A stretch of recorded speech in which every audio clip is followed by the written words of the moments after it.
I'm Marisa Norcross. And I'm dfreund, and this is The Next Page. Hey, Dave. How's everything going this week? Things are going outstanding. And Ooh. we're back in 2 locations. I know. I'm back in my home studio. And I'm in, what did we call the studio I'm in? There was Studio a number we gave it. 7. Studio 7. And I'm still in Studio 7 by myself, but Yeah. I guess that's okay. I've got my water and I'm ready to go. So. Good. Yep. And our technician will love it because his job will be manageable. Mm-hmm.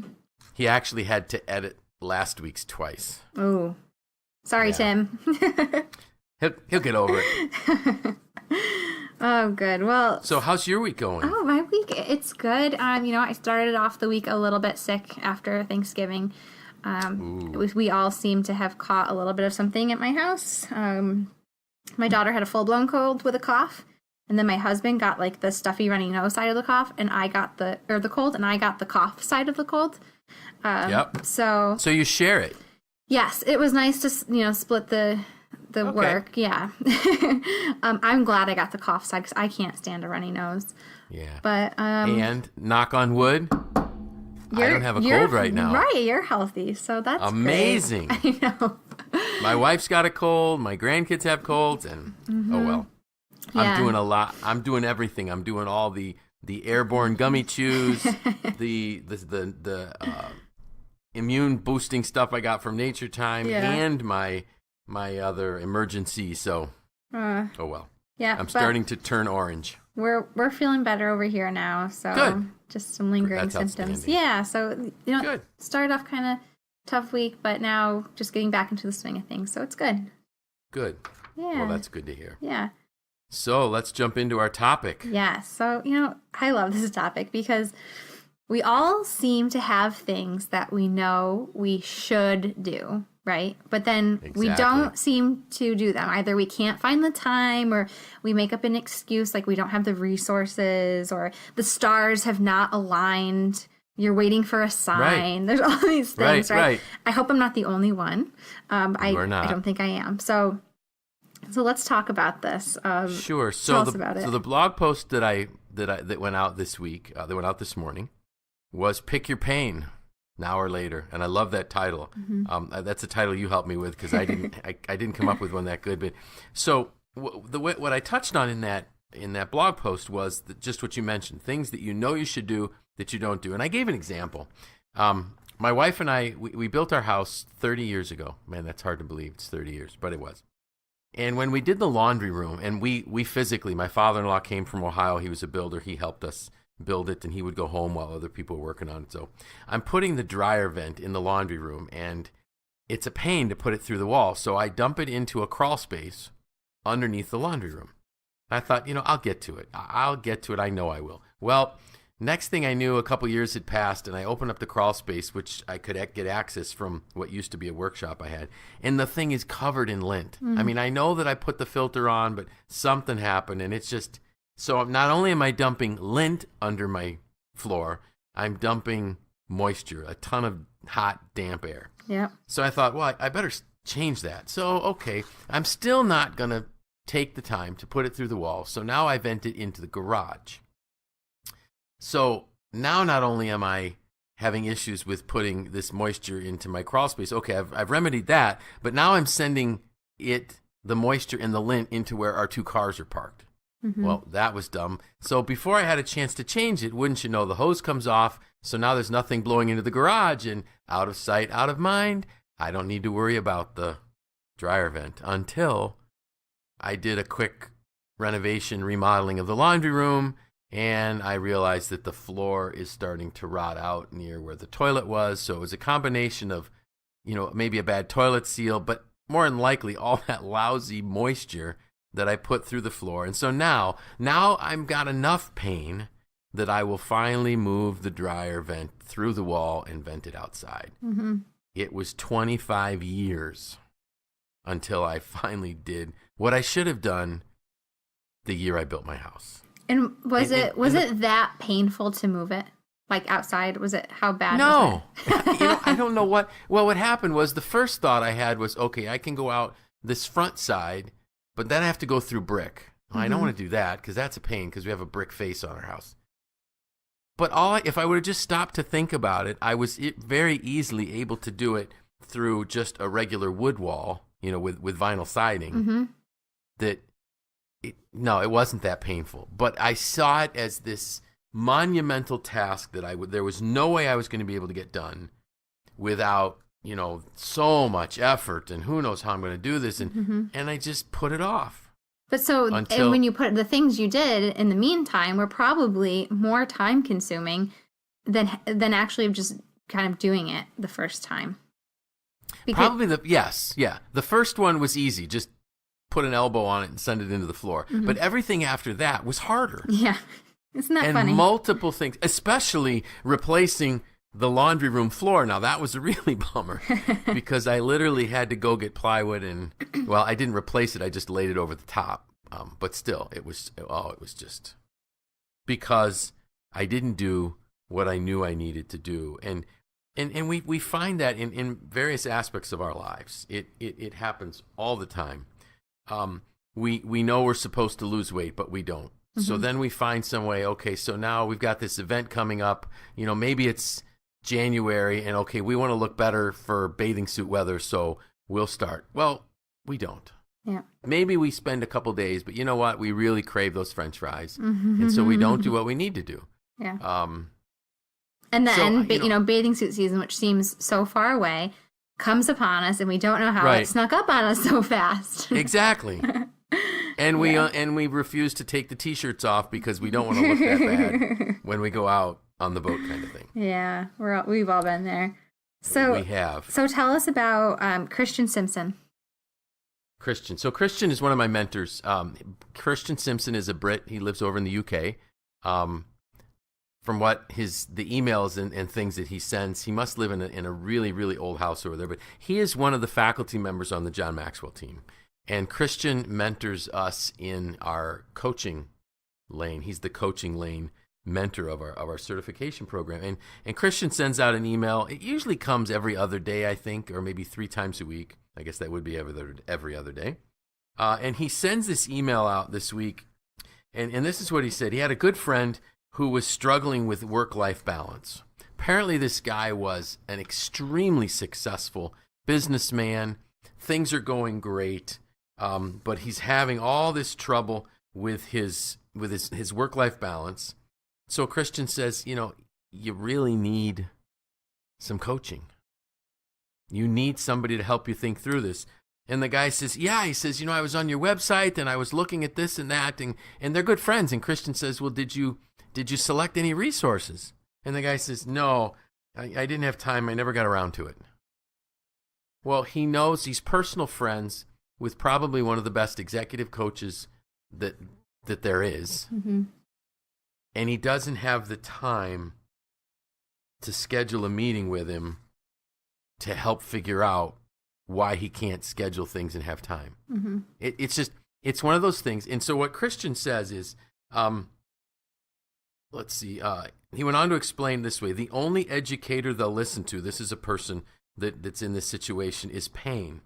And if the pain's not acute enough to make the pain of change the easier option, nothing changes. Mm-hmm.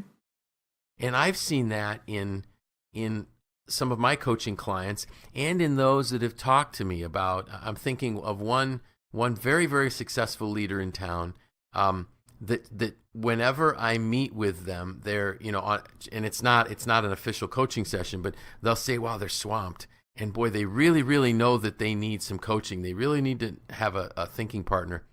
They just don't have time. Mm-hmm. So nothing changes. Right. Nothing changes until there's a crisis where the pain of change is easier than continuing. Mm-hmm. And like for me, the floor, until there was a risk of falling through the floor, I wasn't going to fix the problem. Mm-hmm. And so Christian said that we have to really embrace the pain. Absolutely. When we feel it and actually act on it instead of putting it off. But how can you do that?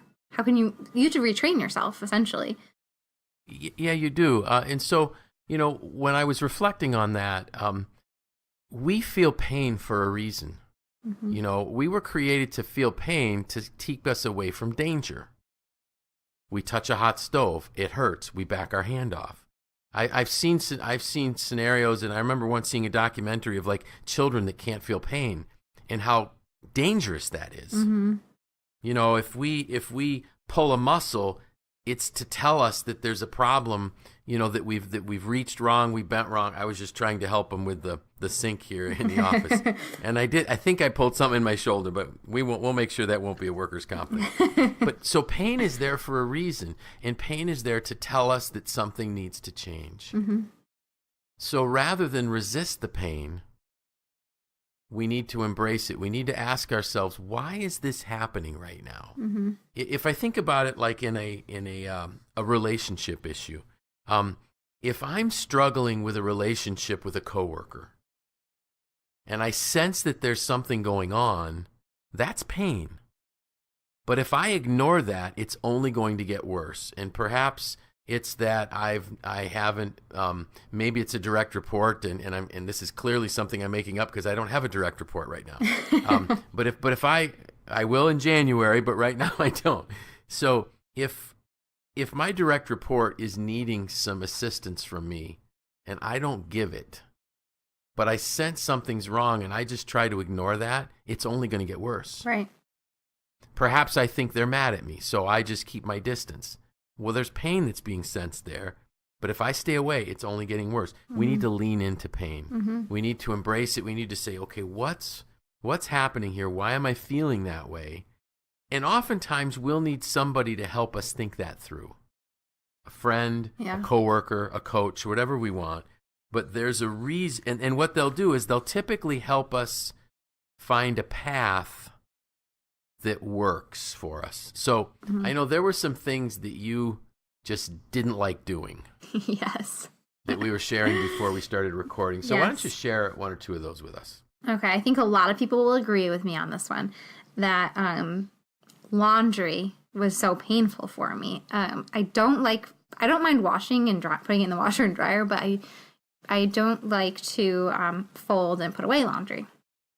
And, I would do my laundry on Sundays, and it would be awful. I'd do, like, all these loads of laundry, and then they'd sort of just start piling up, like, oh, those are clean, but I didn't fold them yet, but they're clean, so feel free to take clothes out of them if you'd like. And, like my husband and my daughter, they're like, why is everything still in laundry baskets? So I decided to lean into that pain, and now instead of saving all my laundry for the end of the week, I do laundry just about every single day. I try to do it every day. It might end up being just about 5 days out of the 7. I save all my towels and sheets for the weekend, but at the end of every day when we get home from work and get home from school, we put all of our laundry in the wash, and that way I can get it in the wash. By the time my daughter is done eating dinner, I can put it in the dryer. By the time it's done in the dryer, she's gone to bed, I can take it out, I can fold it, I can put it away, and we have, full closets every day. And now I kind of enjoy it because it's almost like it's so satisfying. I told you an example was that my exercise clothes that I wore on Wednesday, I wore them again today because they were clean, and it's kind of simplified everything. I don't need so many outfits or so many, workout pants or whatever, because it's always clean. And then when it gets to the weekend, all I do is throw in my towels, and it's so much less painful. And I should have just done this so much sooner. But I know it sounds crazy to do laundry every day when you don't like doing laundry, but it's made it a much easier task. And you've probably found ways to work that into your daily routine so that it doesn't seem like it's a chore. Right. Well, and the part that I don't like, the folding, is so much faster. Because it's like if I fold, 5 things, maybe a little bit more than that, but I make my husband fold his own because, he's capable. So I do mine and my daughter's folding. But, if I fold like 5 to 10 things a day as opposed to waiting until the weekend and folding 50 things, then so much better. And I think another one that a lot of people will understand is like paper. It just, at work and at home, it seems to just accumulate. Like, okay, you've got all kinds of papers you come out of meetings with, or like at home you've got mail and things that come home from school. And I know we all have that place that we like to just put them, like the corner of your desk, or like, oh, I just put it in this in bin and deal with it later. And by dealing with it later, you're just putting off that pain. I find that when I can process paperwork as it comes in, and just you either act on it, you throw it out, or you file it, and then it's gone. Right. And I do the same thing with emails. You act on it, delete it, file it. It just takes away the pain of later. Like, because then every time you look at it, you feel that little bit of pain. Like, Right. And so I think of a lot of these pains, whether it be like a strained relationship with someone like you mentioned, or silly things like laundry and paper, that is like clutter. These pains add up into this mental clutter, and sometimes physical clutter, depending on what it is. And if you can just like address it, that pain will not sustain. It will just, it might be painful to have to redo your work. It might be painful to have a crucial conversation with someone about your strained relationship, but then it's done, and hopefully it's resolved by then. And then that daily pain of seeing this person and knowing that, there's something between you that isn't good is gone. It's resolved. And so I think those are my big tips. Yeah, and those are great. I loved how you transitioned from your daily routine at home, not liking to fold laundry type of thing, so that actually you broke it into small manageable tasks that weren't a big deal. Right. Mm-hmm. And you worked it in, and then I loved how you transitioned into the work thing, and especially when you went into the discussion about the crucial conversations. So, we don't think that we have time, or we don't think it's going to work out well, so we just don't hold that conversation. Mm-hmm. It only gets worse until, like my laundry room, you might fall through the floor. Right. In the costs in the end are so expensive if we think about lost employees, broken relationships, because we weren't willing to deal with something that's difficult up front. And one of the things that, and I loved how you simplified, you used the examples of simplifying life. That's something that I hear quite a bit in my coaching sessions, where folks, they know what they need to do, but it looks like such a big task. But if they would just break it into small pieces. I had one coaching client, and I remember this happened almost a year ago, where one of the things he struggled with was getting his monthly expense report, or he had to do a justification on a credit card type thing for he was responsible for purchasing a significant amount in his company, and if I'm not mistaken, it was in excess of $1 million a year. And so every month he's looking at this credit card statement, and it's overwhelming, and he's losing hours and hours, and he's always behind. And then I asked him, I said, so why don't you do it more often? Oh, it's such a pain. Okay. How much of a pain is waiting till the end of the month? Oh, it's awful. I said, so if you would do your receipts, or your team's receipts every day, how long would it take? Oh, it'd probably take me 10, 15 minutes max. Right. So I said, so when are you going to start doing it daily? And then he said, tomorrow. I said, good. So I said, what I want you to do is I want you to send me a text or an email every day after you do it. So for the first 2 weeks, we meet monthly. The first 2 weeks, I was getting an email every day. Did it, and I write back, great job, and then nothing. I'm thinking, oh no, he fell off the wagon. But when I went out to meet him in his office, he was just beaming. He goes, this has changed my whole life. He said, I have so much more time. I've got time to get to the projects that I always was wanting to get to but couldn't because I was too tied up with all these other things. So what he learned was taking that task, breaking it down into a daily activity, ended up saving him countless hours throughout the month. Wow. And he just said, it changed me and changed my work. And it was one simple little practice. Another practice that I've shared with folks is there are some folks that simply can't seem to disconnect. They take their work home, they're stressing all weekend. And one of the suggestions I had for one of my coaching clients was I said, think about a shutdown process before you leave work. What do you mean by that? I said, well, think about a daily activity. If we have a computer and we just pull the plug, there's a good chance that a lot of data gets destroyed. But I said, if we shut a computer down, it stores all the data, it puts all the files where they're supposed to be. And when we start it up the next time, everything's great. I said, you need to have a shutdown phase when you go home. Mm-hmm. Look at your action items for the day. Review any emails that you might need to respond to. Are there any phone calls that you need to return?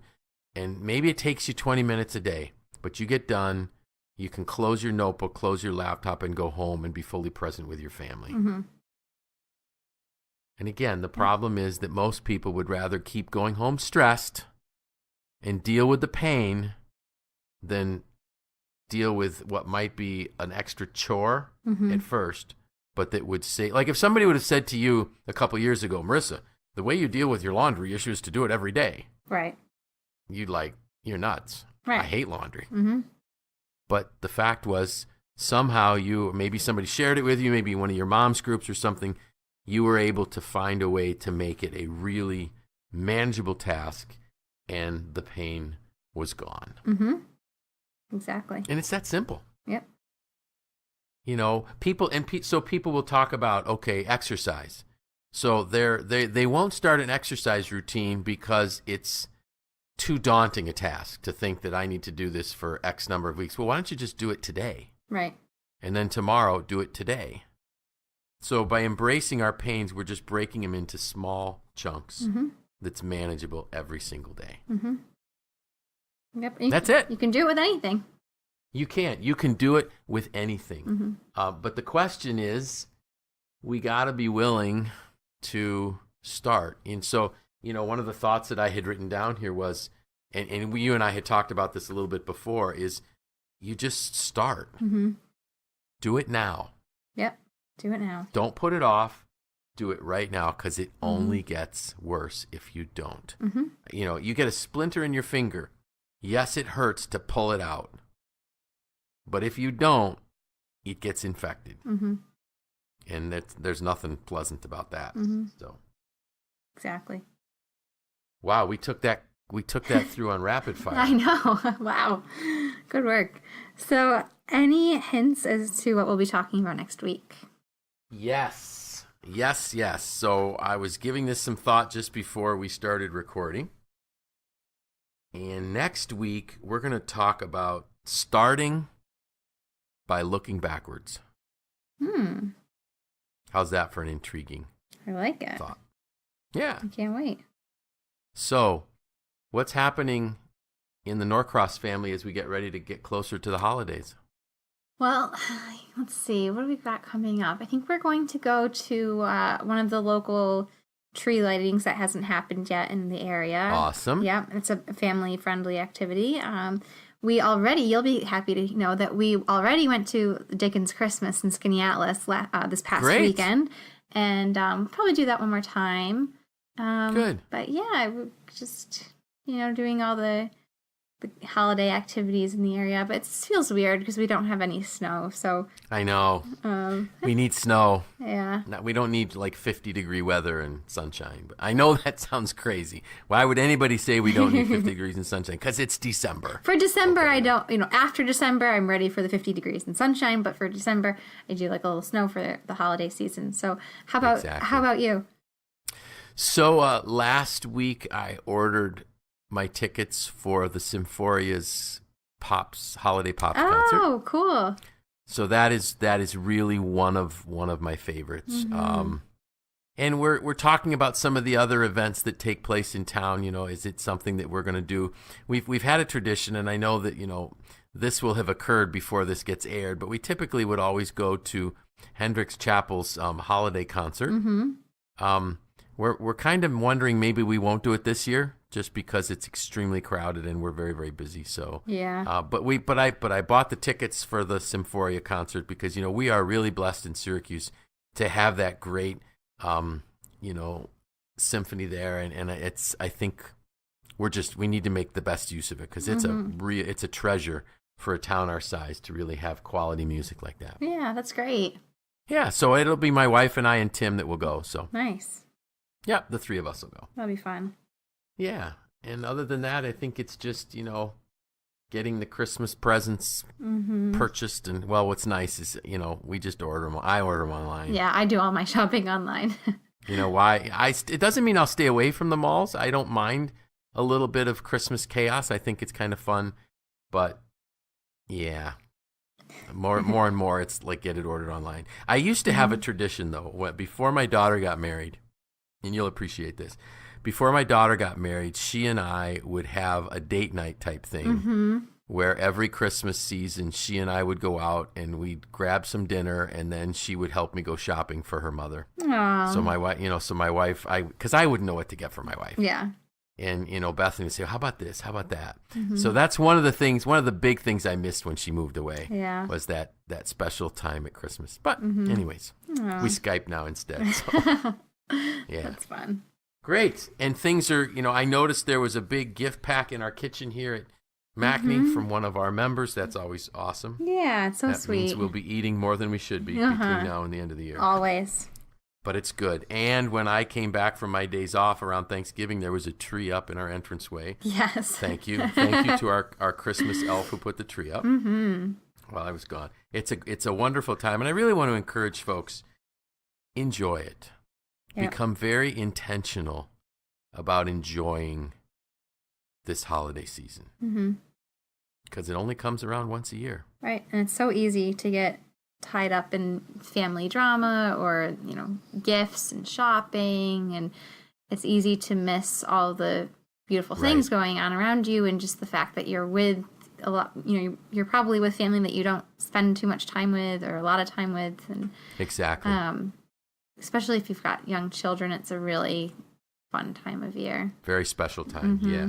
And I want to remind folks they should go to our website on our training, our events calendar, because we have a intentional living session coming up, a 2-hour session. I forgot the exact date, but that is coming up as a gift from Mackney to our members. It's free, so yes, please check that out. I believe it is on. Well, I know it is on December 18th at 1:30, or no, 2 to 4.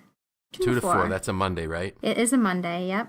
And so and it's you can a way of register. giving back. Yeah, way of giving back to our members. So go ahead and tell them how to register. Yep. Sorry, I interrupted you. Yep. Just go to mackney.org, and on our events calendar, just navigate right to December 18th, and you'll be able to register there. Awesome. Great. So I want to thank our listeners for listening. This is episode 25. Wow. So next week we will be 6 months into it. I want to remind people to please, if you can, give us a review on iTunes. Subscribe, all of those good things. Also, and I haven't even told you this yet, but for the second week, our podcast is being also posted on YouTube. Oh, so it's cool. It's an audio that shows up on YouTube. Somehow our engineer's done that for us. Oh, that's neat. Which is awesome. That's great. So please give us feedback, and enjoy the season. With that, I'm dfreund. I'm Marisa Norcross. And this was The Next Page.